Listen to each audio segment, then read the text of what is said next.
Let go the day, feel it melt away, where time cannot find me at all. Just a breath away, nothing here but heaven, nowhere but love to fall. As I go within,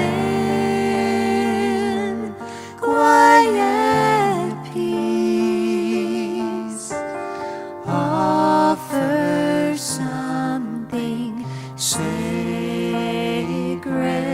There's a sweetness that waits, holiest embrace that reminds me I'm always home. As I go within,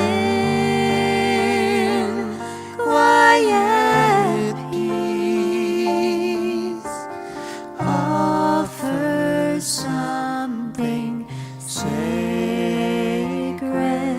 There's a sweetness that waits, holiest embrace that reminds me I'm always home.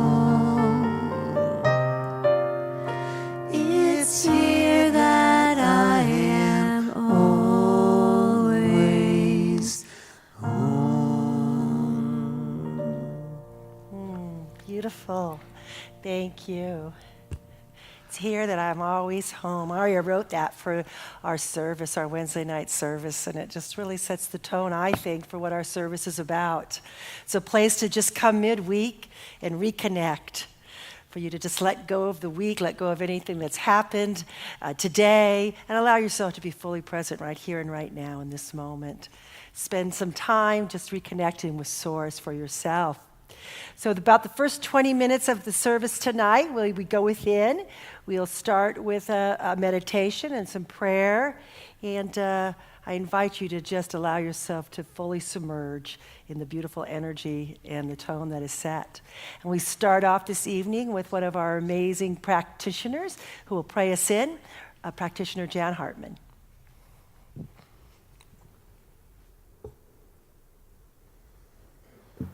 And it's always that place where I'm reminded that I'm always at home.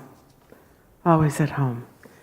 And so let's take that home framework, put it in your comfortable place, put it in the space that is only yours, yours with the divine.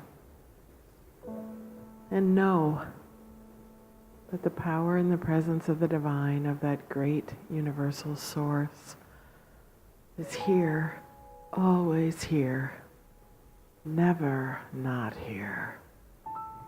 But the source and the power that brings this day to light is the source and the power that brings each of us into creation. The one that wants each of us to be who we are and how we express, so that God knows more of itself. And so when we remember that, it is joyful to be just who we are, as we sit here in this evening and as we move into a space of calm and wonder. And we know that God is good and that everything that we need is here. And at the sound of my voice, each person that becomes part of this communion of souls tonight is blessed and grateful that the knowing place that we have about God being in life, as life, through life, that there's only one life and that life is God, is what guides the day, guides the hour, guides the minutes of life, and makes everything whole and complete. And so with that, I can just simply move into the letting go of all that does not serve and walk into life as joy and peace. And so it is. If you haven't lit a candle yet tonight, I invite you to come up and light one. And take some care to not let those little sticks get too fiery on you before you stick them in the sand. And we're going to do a little meditation time, and Ari and Jim will move you into that with music, and they will bring you out of that with music.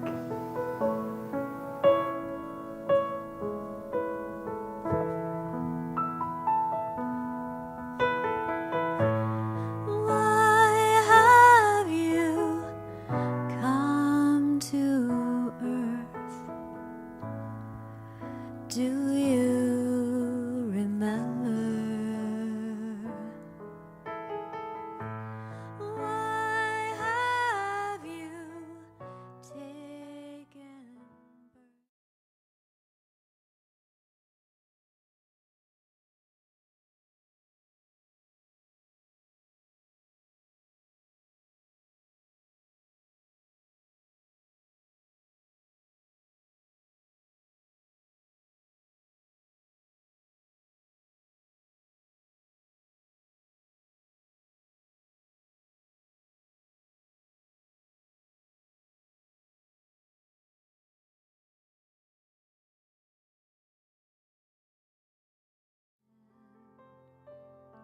To be loved as to love,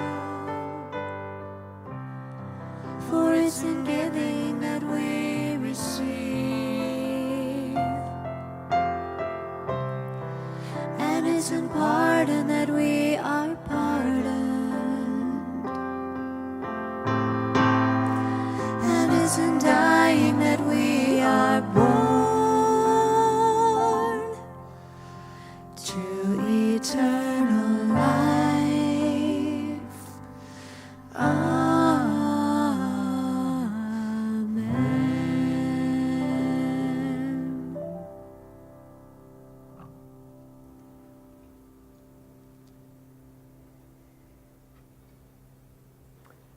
Well, I'm Jan, and because I'm a practitioner here, I want to remind you that the thing we like to do best as practitioners is pray. And so Kathleen Lease is holding God's light around this service for you in the back this evening, and we're both available for prayer out near the chapel after service, because that's what we love to do. So if you have something on your heart, bring it and let's work on it. And if you have joy and celebration, bring it and let's love it up and make it bigger. So that's what we're here for, and that's what we'll do anytime you need it. I love the talk title tonight, What is Your Why? So in case you didn't read that yet, you've already heard, why are you here on earth? And there's 2 whys in the title. And so I love that word why has been with me all my life. As a youngster, I asked why all the time, and I got various responses, as you can imagine. Some people tried to answer my questions. Some people wanted me to be quiet. Some people, like Mom and Dad, said, because I said so. And it went on and on and on, but the why was always there. And that's never changed for me. Information and the why of things has always been a huge part of how I move through my life. So here's this huge word, and then I can add it to things. Why am I here? Why is this happening? Why do I choose what I choose? Why can't I decide what my good is easily? Why does it always have to be so hard? Why am I always worried about whether or not I made the good choice? So for me, what I've discovered is that all too often I've been concerned about what I think other people think I should do. I have looked at what others need or what they may think about me as part of how I decide my life. Why has this been a major factor in so many parts of my life? Why? And now I know that I can no longer afford to wonder why the power of others came to be part of me. It doesn't serve me. So for this next new part of my journey, I'm beginning to practice living in something new. I'm letting go of the old why and creating the new why of because I said so. And so I'm going to read from Reverend Sapphire Rose, just a little bit of a piece from her. Because what I need to do when I get in this mode is I need to be brave. And I let go. Without a thought or a word, I let go. I let go of fear. I let go of judgment. I let go of the confluence swarming around in my head. I let go of the committee of indecision within me. I let go of all the right reasons. Wholly and completely, without hesitation or worry, I just let go. I didn't ask anyone for advice. I didn't read a book on how to do it. I just let go. I didn't read the scriptures. I just let go. I just let go of all the memories that ever hold me back. I let go of all the anxiety that kept me from moving forward. I let go of the planning and all the calculations about how to do it just right. I didn't promise to let go. I didn't journal about it. I didn't write the projected date in my day timer. I made no public announcement and put no ad in the paper. I didn't check the weather report or read the daily horoscope. I just let go. I didn't analyze whether I should let go. I didn't call my friends to discuss the matter anymore. I didn't call the prayer line. I didn't utter one word. No one was around when it happened.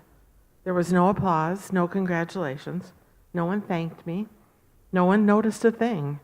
Like a leaf falling from a tree, I just let go. There was no effort, no struggle.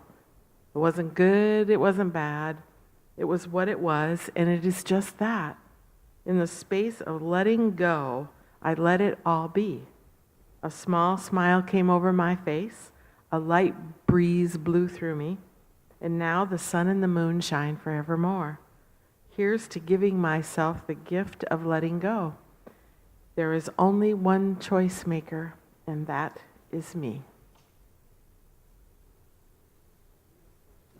Yes, yes, yes, that is true. Thank you, Jan. It's always perfect. It's always perfect what the practitioner chooses to read. It's always perfect what song that Arya and Jim choose to do. It's always just perfect.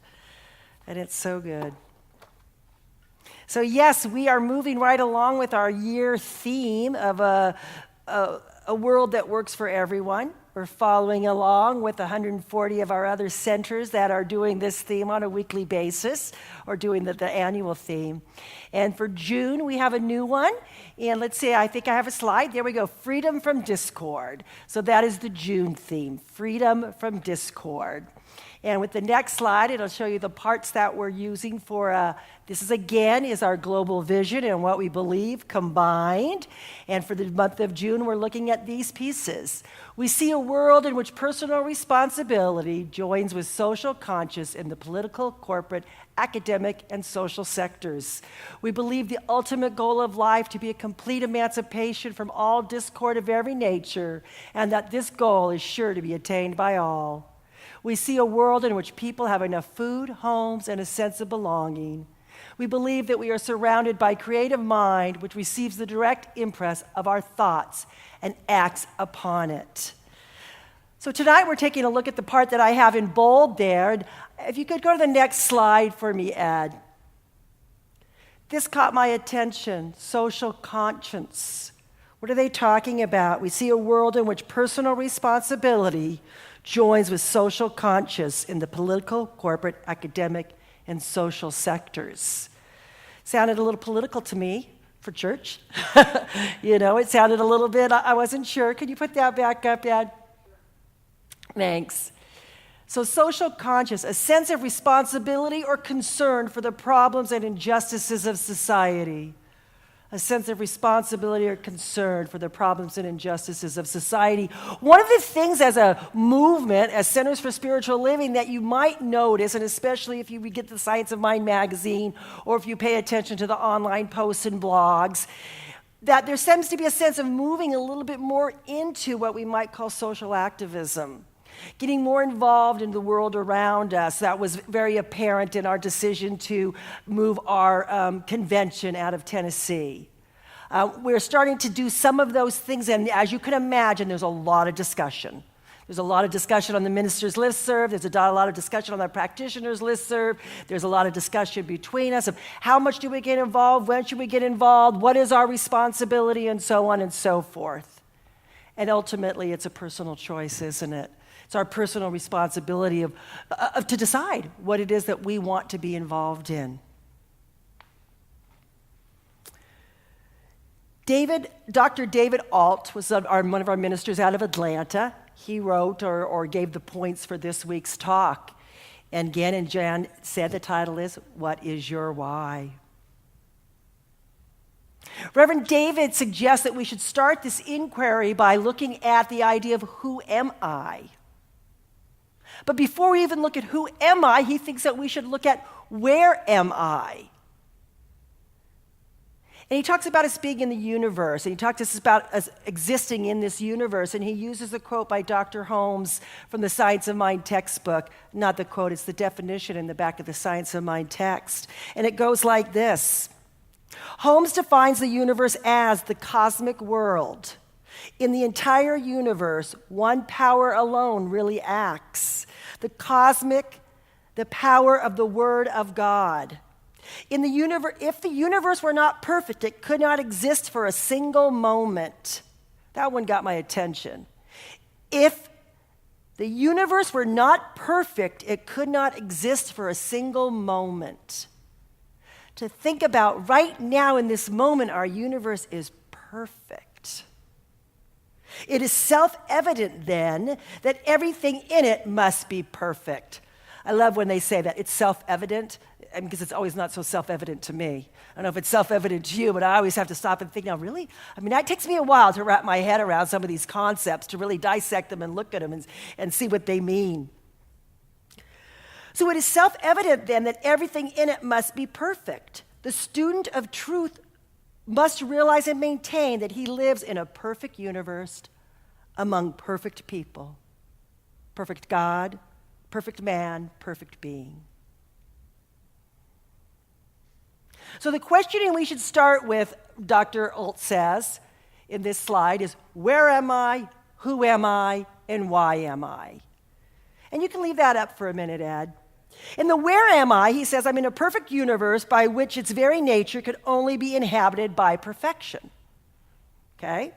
So I live in a perfect universe, and everything in it must be perfect as well. So who am I? Based on that, I must be a perfect being. I'm in this perfect universe. I must be a perfect being. Ernest says in the back of the Science of Mind text, he defines man as the highest expression of God on the planet. The highest expression of God on the planet. Perfect man, perfect woman, perfect being. So why am I then is the last one, right? We're going to talk about tonight. Why am I? To express this perfection in my unique fashion. So these are the three elements that Dr. David Alt says are the creed of personal responsibility. So my why is to express that perfection in my unique fashion. I love what Jan read. I loved what Aria sang. Perfect. Why am I here? Why was I born? Why am I on this planet? And these are the questions I want to urge you to ask yourself. These are the questions I've been asking myself all week. I, like Jan, was a why child. Do you have a why child in your life? How come, why? How come, why? How come? And I always wanted to know. And I really never got a lot of satisfaction from a lot of the answers that were given to me, because I think a lot of people just wanted me to be quiet. You know, and maybe that's why we end up on the spiritual journey, because we were those questioners and those seekers from the very early age. You know, I think I shared with you 2 weeks ago that the nuns used to say it doesn't matter why, you'd know when you died, you know, and that one never satisfied me. I didn't want to know when I died. I wanted to know now, by God, you know. And then there was the other thing, you know, as I got older, it doesn't matter why, just do it. You know, if the ship was going down, if you're on the Titanic, would you run around saying, why? No, you just get off the boat. But I wanted to know why. Why is it sinking? Why is it not working? What's going on? You know, but nowadays my why is a little different. The questions I ask myself are a little different, like, why am I here? What is my purpose? What is it that I'm to do? What is it that I'm to express? What am I passionate about? You know? And then I have to ask myself the question, do I truly believe that I'm an expression of the divine? Do I truly believe that I'm a perfect expression? You know? Yes, in my best moments I do, but not all the time. Not all the time. There's those times when I have that doubt, that I should be doing it different. I should be different. I should be doing it the way they told me to do it, whoever they are. You pick a number of different theys. They have different opinions of how you should do it, right? So to get to that place where I can really look within and see how I want to do it, what my why is, even if it's outside of the box, even if it doesn't fit the norm, even if it doesn't look traditional, that it's okay. Because I came to this planet to do it in the unique expression that was me. Nobody else's why is the same as my why. Your why is different than anybody else's why. Why you're here, what are you doing, what you're doing? Are you waking up each morning excited about the life that you're living? Are you living your life? Are you living someone else's life? Are you living your mom's life? Are you living your dad's life? Grandma's life? Who are you living? Who are you living for? What is your why? If you wake up, I think this was a Steve Jobs quote, if you wake up in the morning and you're not thrilled about your day, and that happens more than a few days in a row, then you need to take a look at it. You need to maybe do something different. And we get paralyzed, don't we? We get paralyzed in these jobs or these relationships and these things, and it's so hard, it seems, to break free and to change. With the job, but what about the money? How will I be supported? I can't just leave. In the relationship, I don't know. I've been with this person for X number of years. I don't know what it's going to look like if I'm not with them anymore. To really stand in our own truth and to ask ourselves our own why is sometimes tough to do. But we're not alone in doing it. And the truth is that the more and the more that we're willing to step into our truth, the more and the more empowered we are, and the more our life looks different and better and flows better and works better. Let me tell you a story about a lady named Sabrina Flitt. Flitt, I think is her last name. And she's a woman that was an ordinary lady, ordinary life. She said she lived a very typical life. And she was somebody who was it was very important to her how she looked to the rest of the world, how the rest of the world viewed her. So she did all the things that you were supposed to do. She got a good job, and she worked really hard, and she moved up the ladder. And she herself said that she was very controlling. She learned to be very good on the outside, but her insides weren't so good. But if you saw her on the outside, she looked good. She was a mom of 3 kids. She was making a good income. She moved up in her field. But yet inside, she had that restlessness. She had that sense of there had to be more than this. There had to be something more. And so she started slowly by slowly remembering what it was like in those moments that she knew that there was something greater. I think we probably all had those experiences as a child in many different ways, when you just sat and you knew, when you looked at the cloud and you just knew that was God was right there, whatever it was for you. But she remembered that she knew once. And so she started an investigation. She started a little inquiry into some of these spiritual things. She started taking yoga classes with a couple of girlfriends. She started reading some of the self-help books that were sitting on her shelf all these years. She took them down and actually read them. And she started going and doing things. And her children complained that she was home even less.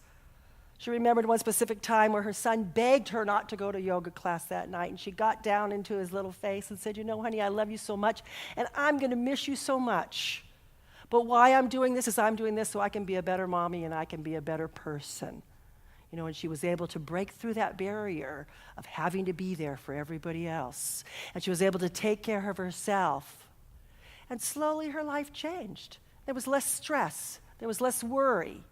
And then one day she decided to go into town with her 2 young daughters in the back of her car. And she was going into town. I think she lived in Colorado. And as she was driving the mountain road, she was forced off the road. And she saw the accident happening in her mind. Have you ever done that, where you just see it and you know it's coming and you know it's going to happen? And the car flipped. And in that moment of the car flipping, she remembered some of these spiritual principles she'd been reading about. And she said, if there's someone there, please help me. If there's someone there, please help me. And that became her mantra. And what happened is the car flipped back up onto its 4 wheels and landed that way. She jumped out of the car. She said she took the biggest gulp of air, the sweetest air she'd ever tasted. The sky was the bluest sky she'd ever seen. And in that moment, her life changed. In that moment, she was no longer living what she called the typical life. She started living a non-typical, typical life. She started practicing getting in touch with her intuition. She started practicing doing all sorts of things with crystals and with angels, and a lot of things that we don't teach here, but she really went out into the spiritual realm and started exploring. She decided to go to this metaphysical fair that was in town. So her and her girlfriend went to this metaphysical fair where she met a lady, and she was intuitive who to go to get a reading. And she went to get a reading from this one lady who told her she should go work with this one teacher. Well, she just had never heard of this guy. She thought that was crazy. It was kind of really woo-woo for her. It was really out there. But she ended up going ahead and Googling this healer and found someone that did the practice that he did and started studying and learning and had huge transformations in her life. You know, when the day came when she had arranged to work at home 4 days a week and was only going to the office 1 day a week. And one of those 1 days in the office, the CEO came up to her and said, you know what, we need to have you come back in the office. Other people are wanting to work at home now. And we just can't have you all working at home. And she said, well, you know what, I'd be glad for you to find my replacement, and I'll train them before I leave. And it was time for her to move on. And it was time for her to change. And slowly that way, as she started living her more authentic self, as she started listening to her intuition, as she started listening to the divine guidance and acting on it, following it, taking the next training. She's now a well-known healer. She now has a global business. She travels all over the world doing what it is that she loves. She no longer signs up for something that doesn't feel to be her why she's here, what she's doing, why she came to this planet. And it begins just like that, with a tiny step, with a tiny change, with a tiny shift to move us into this new place. I'll tell you, if your prayer is to be more authentic, stuff happens.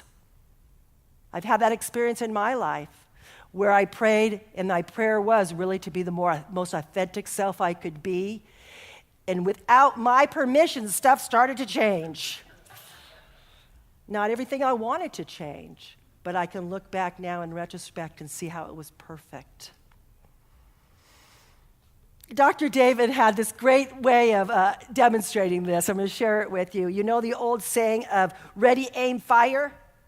He changed it to fire, ready, aim. And that's how he says we go about in the world and do this. So his fire is the desire, it's the passion. What are you passionate about? What's burning inside of you? What fire do you have in the belly? What's making you tick? What is it that you really want to do? And if you're living a life where you have no fire, you got to find one. Stop. Listen. Connect. What is it that needs to be rewired, he says, to find that fire? And then the second step is ready. And he says to be still.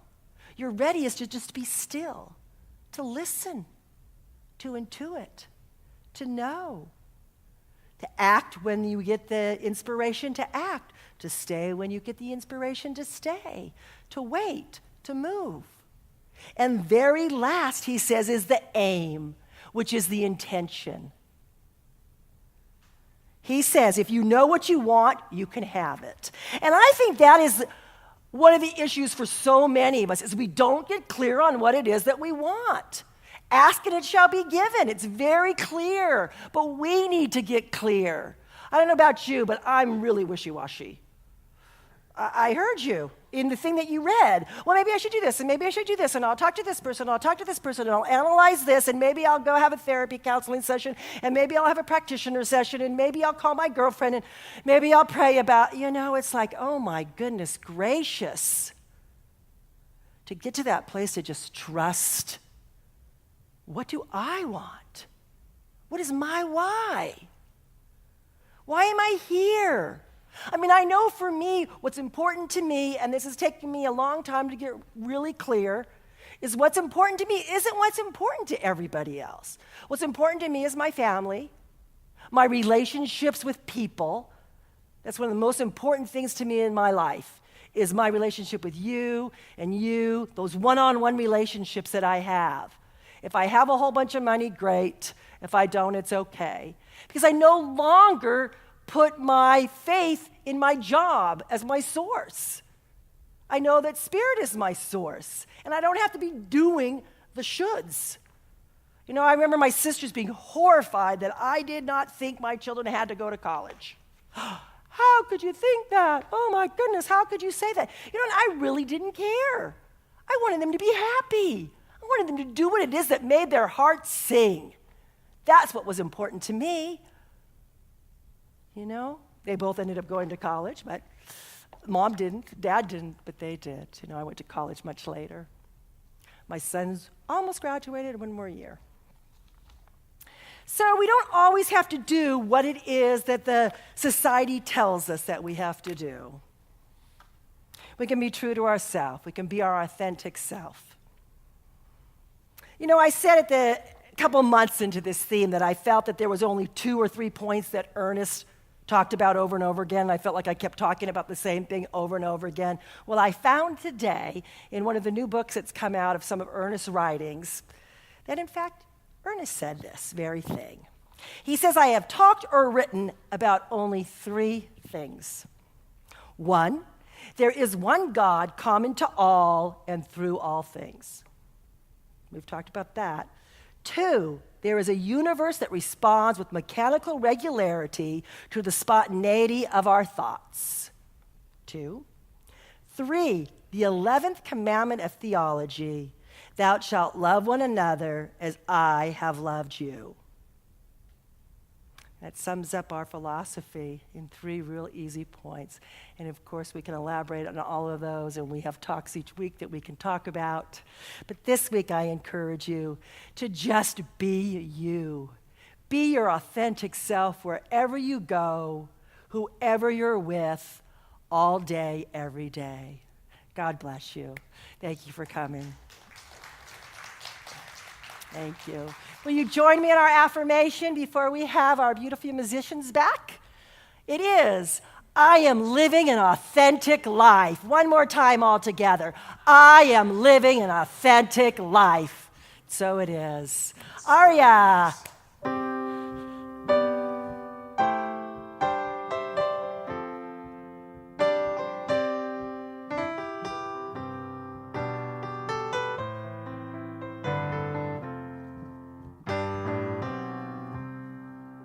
Just before the dawn, when the light's still gone, shine your way.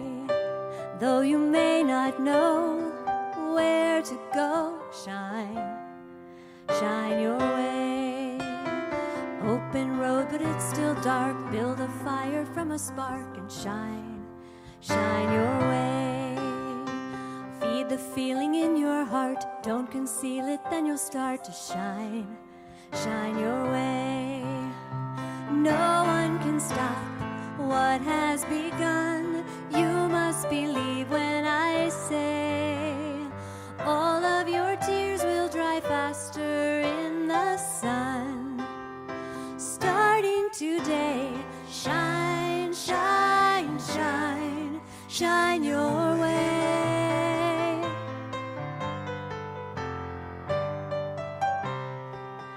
There's an open sky and a reason why you shine your way. There's so much to learn, and now it's your turn to shine your way.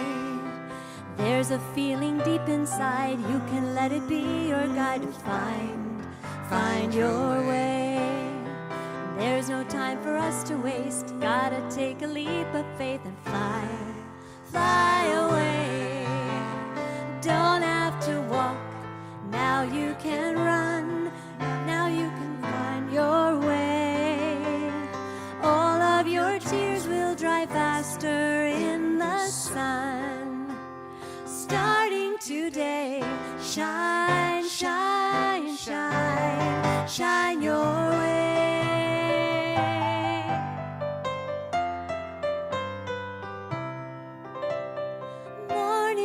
Breaking, darkness is fading. We found a way to the light. It's such a beautiful sight. Anytime, anywhere, turn around and I'll be there to shine your way. Like a star burning bright,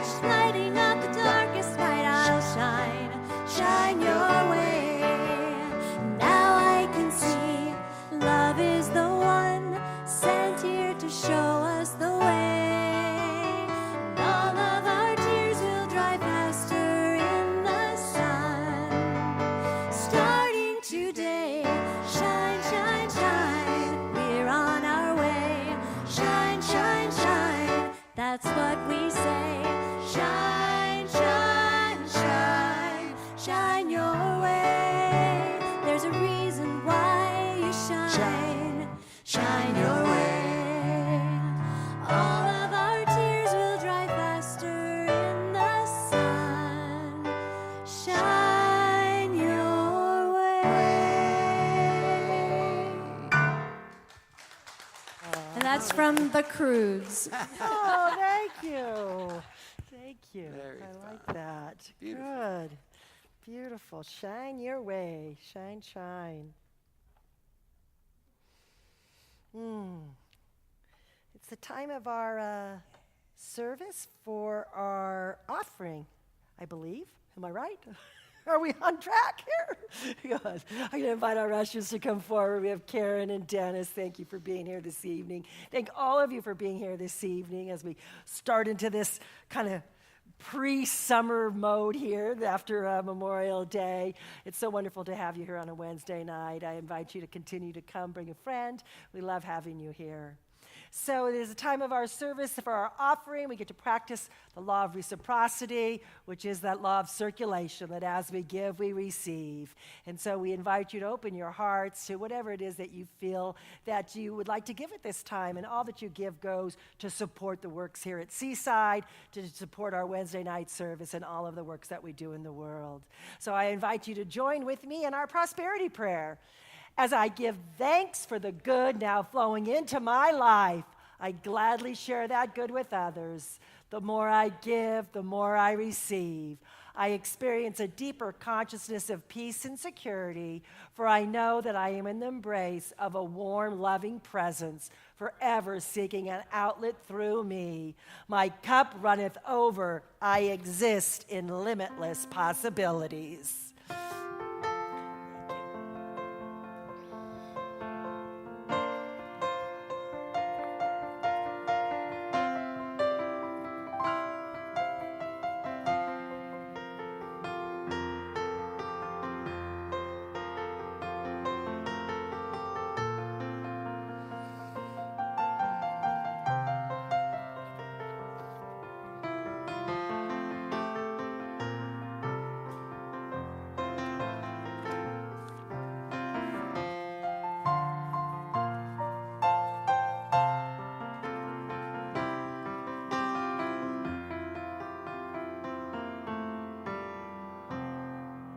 Thank you, sir. I just have a couple of announcements before we do our closing tonight. I want to let you know that we have the Gourmets for God has been extended one more week, the sign-ups for Gourmets for God. So if it is that you're wanting to host an event at your home or on your boat or wherever it is that you happen to be or live, please know that there's still opportunity to do that. We have all sorts of fun things, fun ideas. The committee is happy to help you come up with a new idea or some kind of fun idea. And so you can email the office if you're not here on Sundays, or you can sign up on Sundays. Education catalog will be out this Sunday, so look for it. Summer classes are coming. Our very own Reverend Bill will be teaching Roots. If you haven't taken the Roots of Science of Mind, it's a wonderful, fun, informative class where we study some of those New Thought originals. Reverend Bill will also be here in 2 weeks. He'll be filling in for me as I'll be on vacation. I'll be thinking of you all, but enjoying myself as well. So know that Reverend Bill will be here for you. I want to thank everybody who makes Wednesday night possible. I want to thank Ed for always being here. Ed's our head sound guy here at Seaside and is just amazing. Thank you for all that you do. Thank you to Ginny and Dennis Mills who have gone off. Thank you to Aria and Jim. You are the most beloved musicians. I am so very happy to have you here. And I'm going to take just a moment for a special one tonight. Those of you who have been coming to Wednesday service for a while know that Jan Hartman has been part of our Wednesday night team for 3.5 years. She was with Reverend Sunshine for the 2 years that Reverend Sunshine was here. She's been with me for the 1.5 years that I've been doing it.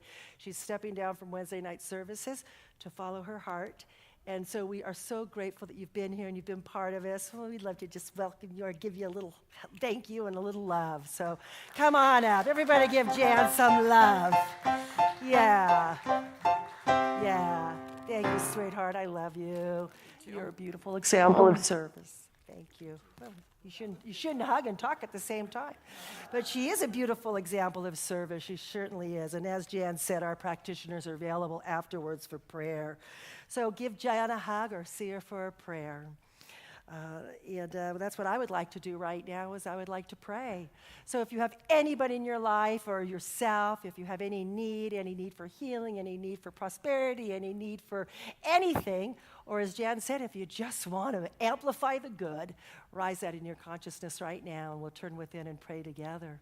Knowing that there is only the one power and the one presence, and it is good.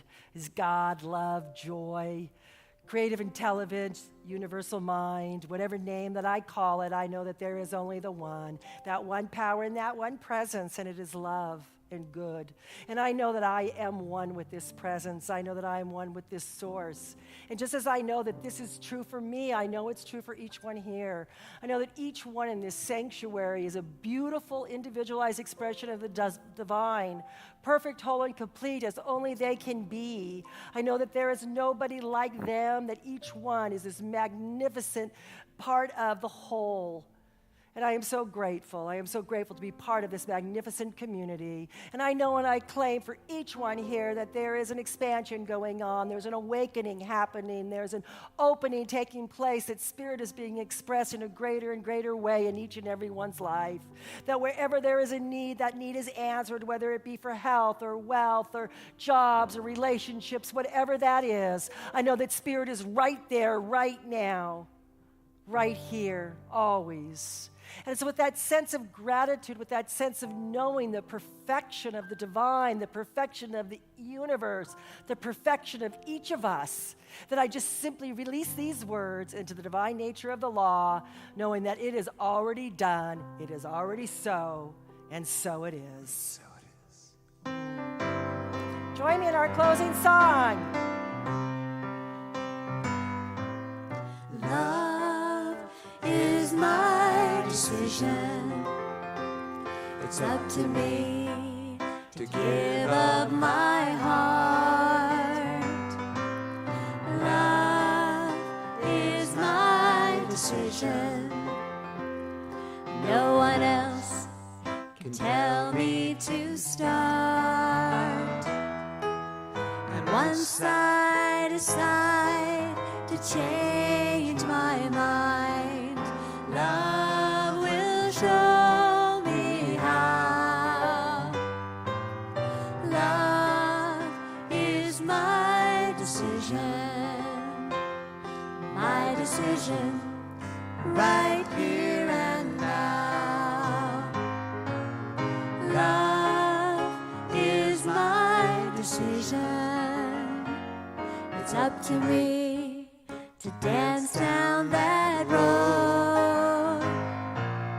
Love is my decision, and no one else can lighten my load. No, once I decide to change my mind, love will show me how. Love is my decision, right here and now. My decision, right here and now.